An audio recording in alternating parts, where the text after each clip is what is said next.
மனுஷனே, நன்மை என்னதென்று அவர் உனக்கு அறிவித்திருக்கிறார். நியாயம் செய்து இரக்கத்தை சிநேகித்து உன் தேவனுக்கு முன்பாக மனத்தாழ்மையாய் நடப்பதை அல்லாமல் வேறே எண்ணத்தை கர்த்தர் உன்னிடத்தில் கேட்கிறார். கர்த்தருக்கு மகிமை உண்டாகட்டும். இங்கு மீகா எழுதுகிற இந்த பார்க்கிறோம், இந்த தீர்க்கதரிசன புத்தகத்துல, மனுஷனே நன்மை என்னதென்று அவர் உனக்கு அறிவித்திருக்கிறார். நியாயம் செய்து இரக்கத்தை சிநேகித்து உன் தேவனுக்கு முன்பாக மனத்தாழ்மையாய் நடப்பதை அல்லாமல், உன் தேவனுக்கு முன்பாக மனத்தாழ்மையாய் நடப்பதை அல்லாமல் வேற எண்ணத்தை கர்த்தர் உன்னிடத்தில் கேட்கிறார். இன்றைக்கு ஆண்டவர் நம்மிடத்துல எதிர்பார்க்கிறது என்ன? ஆண்டவர் நம்மிடத்துல எதிர்பார்க்கிறத முன்னாடியே சொல்லிட்டார். அதுக்கு முன்னாடி வசனத்தை நீங்க வாசிங்கன்னா தெரியும். 7வது வசனத்துல சொன்னார், ஆயிரங்களான ஆட்டுக்கடாக்களின் பேரிலும் எண்ணெயாய் ஓடுகிற 10,000 ஆறுகளின் பேரிலும் கர்த்தர் பிரியமாயிருப்பாரோ? என் அக்கிரமத்தை போக்க என் முதற் பேரானவனையும் என் ஆத்துமாவின் பாவத்தை போக்க என் கர்ப்பக்கனியையும் கொடுக்க வேண்டுமோ? கர்த்தருக்கு மகிமை உண்டாகட்டும். அப்படின்னா ஆயிரங்களான ஆட்டுக்கடாக்களின் பேர்லையும் எண்ணெயாய் ஓடுகிற 10,000 ஆறுகளின் பேர்லையும் கர்த்தர் பிரியமா இருப்பார்னா அதுல ஒன்றும் அவர் பிரியமா இருக்க போறது கிடையாது. அது ஆண்டவர் ஏற்கனவே அது என்னோடதுன்னு தான் சொல்றாரு.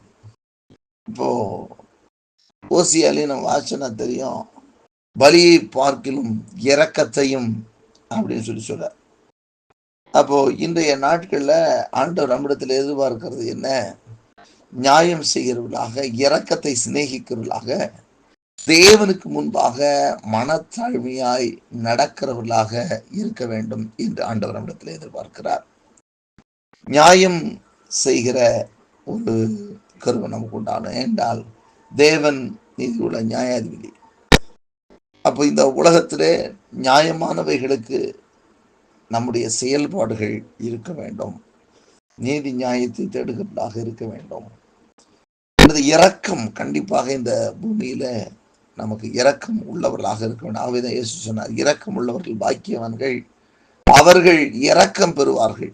இரக்கம் உள்ளவங்களாக இருக்க வேண்டும். இந்த உலகத்திலே கிறிஸ்துவை வெளிப்படுத்தி காண்பிக்க வேண்டும் என்றால் அந்த இரக்கம் நம்மிடத்திலே காணப்பட வேண்டும் என்று சொல்லுகிறார்.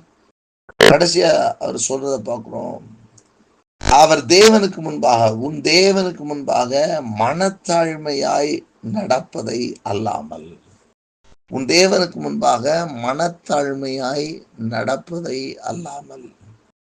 ஆகவேதான் இயேசு நமக்கு சொல்லி போனார், என்னிடத்திலே கற்றுக்கொள்ளுங்கள், நான் சாந்தமும் மனத்தாழ்மையுமாய் இருக்கிறேன், என் நுகத்தை ஏற்றுக்கொள்ளுங்கள் என்று சொல்லுகிறதை நாம் பார்க்கிறோம். இன்றைக்கு ஆண்டவர் நம்மிடத்தில் எதிர்பார்க்கிறது மனத்தாழ்மையை அவர் எதிர்பார்க்கிறார்.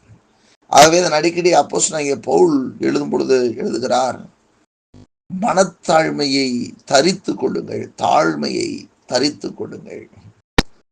மேட்டிமை உள்ளவனுக்கு கர்த்தர் எதிர்த்து நிற்கிறார், பொறுமை உள்ளவனுக்கு கர்த்தர் எதிர்த்து நிற்கிறார், தாழ்மை உள்ளவனுக்கோ கர்த்தர் கிருபை அளிக்கிறார். சங்கீதக்காரனாகிய தாவீது சொல்றார், ஆண்டவரே என்னை ஆராய்ந்து பாரும். சங்கீதம் 139 நீங்கள் வாசித்து பார்ப்பீர்கள் என்றால் அதில் தன்னை ஆராய்ந்து பார்க்கும்படியாக அவருடைய நிலைகளை எல்லாம் அங்கே சொல்லுகிறதை நாம் பார்க்கிறோம்.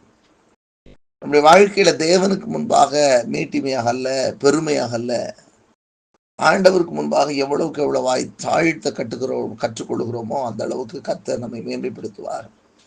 நாம் இந்த லிந்து காலங்கள் தேவ சமூகத்திலே நம்ம இன்னும் அதிகமாக உயிர்ந்து ஆராயும்படியாக நம்முடைய உள்ளந்திரியங்களை தேவன் ஆராய்ந்து அறிந்திருக்கிறார். ஆனால் நம்மை நாமே நிதானிக்க இந்த நாட்கள் அது நமக்கு மிகுந்த பிரயோஜனமாக இருக்கும். ஆகவே நாம் இரக்கத்தை நாடும்படி, இரக்கத்தை சிநேகிக்கிறவர்களாக இருக்க வேண்டும்.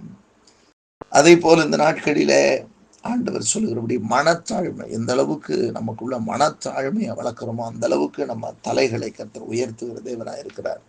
ஆகவே இந்த காலங்களிலே ஒருவேளை நீங்கள் ஏதேனும் நீங்கள் பொறுத்தனையோடு செயல்படுவீர்கள் சொன்னால் அது பெருமைக்காக அல்ல, அது நம்மை இன்னும் ஒடுக்குவதற்காக, அது நம்மை தேவனுக்கு முன்பாக தாழ்த்துவதற்காக, இன்னும் நம்முடைய குறைவைகளை ஆராய்ந்து அறிவதற்காக. எப்போ ஒரு மனுஷன் திரும்ப பேசுறத, அதாவது ஒண்ணு சொன்னோம் அப்படின்னா, அத நம்ம இது இப்படி இருக்கு அப்படின்றத வேதத்தின் அடிப்படையில சொல்லும்போது, அத உட்கார்ந்து அத ஆலோசிச்சு பார்த்து, பொறுமையா அத செவிகள்ல ஏற்றி, உள்ள இருக்குதா என்னிடத்தில் அ அதாவது உம்மை துக்கப்படுத்துகிற வழிகள் உண்டோ என்று அவன் ஆராயிறானோ, அப்ப அவன் சீர்பட்டுருவான். உடனே அதுக்கு பதில் திருப்ப ரிப்ளை பேசிக்கிட்டே இருக்கும் பாருங்க. திரும்ப அத ரிப்ளை பேச, பேச, பேச அது இன்னும் நமக்குள்ள என்ன கொண்டு வரும்னா, அது ஒரு வைராக்கியத்தை கொண்டு வரும். அது நம்மை தவறாக வழிநடத்த ஆரம்பிச்சுரும். இல்ல நான் சரியானவன், நான் சரியானவன்ற மாரி கொண்டு போகும். ஒன்று நமக்கு உணர்த்தப்படும் பொழுது, நமக்கு ஒன்று சுட்டிக்காட்டப்படும் பொழுது, நாம் அதை ஏற்றுக்கொள்கிறோம்னா, அதை ஏற்றுக்கொண்டு நம்ம வாழ்க்கையில அத நிதானித்து பார்க்க துவங்கி விட்டோம் என்றாலே, அங்க நெறைய பிரச்சனைகளுக்கு நமக்கு மாற்றங்கள் கிடைக்கும். ஏன்னா, இந்த இந்த 40 நாட்கள்ல நம்முடைய ஆவி பக்குவப்பட ஆரம்பிச்சிடும். நமக்குள்ள ஒரு பெரிய மாற்றங்களை நாம் அனுபவிக்க தொடங்கி விடுவோம். ஆகவே இந்த நாட்களிலே நம்மை நாம் தேவ சமூகத்திலே தாழ்த்துவோம். தேவ சமூகத்திலே அவர் சொல்லும்போது, அதை கேட்டு அது இருக்கோ இல்லையோ, அதை நமக்கு முதல்ல அப்படியே நமக்குள்ள அலசி பார்க்கணும். இது இருக்குதா? இதை நாம் சரி செய்யலாம். இந்த 40 இந்த பெரிய வெள்ளி ஆக்சுவலா கர்த்தருக்கு மகிமை உண்டாடுவது பெரிய வெள்ளி வர நிறைய காரியங்களை நாம் வேதத்திலிருந்து நம்ம தியானிக்க போகிறோம். இது நம்மை சீர்படுத்துகிறது. நம்ம வாக்குத்தத்தங்கள், ஆசீர்வாதங்கள் இந்த மாதிரி இல்லாம போன வருஷம் இந்த 2-3 வருஷங்களாவே நாம் அப்படி அதாவது ஒவ்வொன்றாக தியானித்து வருகிறோம். இந்த வருஷத்திலும் சிலுவை பாடுகளுக்கு மத்தியிலே கிறிஸ்துவனுடைய வாழ்வை வச்சு கிறிஸ்துவனுடைய நிறைவான வளர்ச்சி நம்ம வாழ்க்கையில வரணும்னா அப்படின்னு சொல்லி நம்ம சில வார்த்தைகளை தேவ வசனத்தை அனுதினமும் இந்த 40 நாட்களும் தியானிக்க போகிறோம். அதனாலே அநேகருடைய வாழ்க்கையில நல்ல ஸ்பிரிச்சுவல் லைஃப், நல்ல ஆவிக்குரிய வளர்ச்சியை நீங்கள் அடைவீர்கள். ஆகவே நாம் தேவ சமூகத்துல தியானிப்போம். நம்ம தேவ சமூகத்துல தாழ்த்துவோம். நம்ம அப்படியே நம்ம தாழ்த்தி நம்ம பார்க்க ஆரம்பிச்சிட்டோம்னா, ஆண்டுடைய சமூகத்துல நம்மளை நிதானித்து பார்க்க ஆரம்பிச்சிட்டோம். நம்ம குறைகள் நமக்கு தெரிய ஆரம்பிச்சிடும். நம்ம குறை நம்ம ஒன்று நமக்கு சொல்லப்படும் போது இது நம்மளை குத்துற மாதிரி பேசுறாரு அப்படின்ற மாதிரி நினைக்காம, என்ன நான் சரிப்படுத்தி கொள்வதற்கு, அதுக்கு தான் இந்த லெந்து காலங்கள். ஏன்னு சொன்னா, எப்படி செத்து போன இலைகள் மரத்திலிருந்து உதிர்ந்து புதிய துளிர்கள் புறப்பட்டு அது தன்னுடைய வளர்ச்சியை நோக்கி ஓடுகிறதோ, எப்படி ஒரு மரத்துல இலை கொட்டும் போது திருப்ப அடுத்த லெவலுக்கு ஒரு வளர்ச்சி அடையும், அது அதை போல நம்முடைய ஸ்பிரிச்சுவல் லைஃப்ல செத்த இலைகள் விளட்டும். நாம் புதிய துளிர்களை விட்டு துளிர் தெழுந்து நாம் இனி வரும் வசந்த காலங்களுக்கு நேராக கடந்து போகும்படியாக, ஆவிக்குரிய வளர்ச்சிகளை பெற்றுக் கொள்ளும்படியாக, இந்த நாட்கள் நமக்கு அமையும்படியாக நம்மை நாம் தாழ்த்துவோம். அதைத்தான் ஆண்டவர் எதிர்பார்க்கிறார். ஆண்டவர் உன் தேவனுக்கு முன்பாக மனத்தாழ்மையாய் நடப்பதை அல்லாமல் வேற எண்ணத்தை கர்த்தருடத்தில் கேட்கிறார்.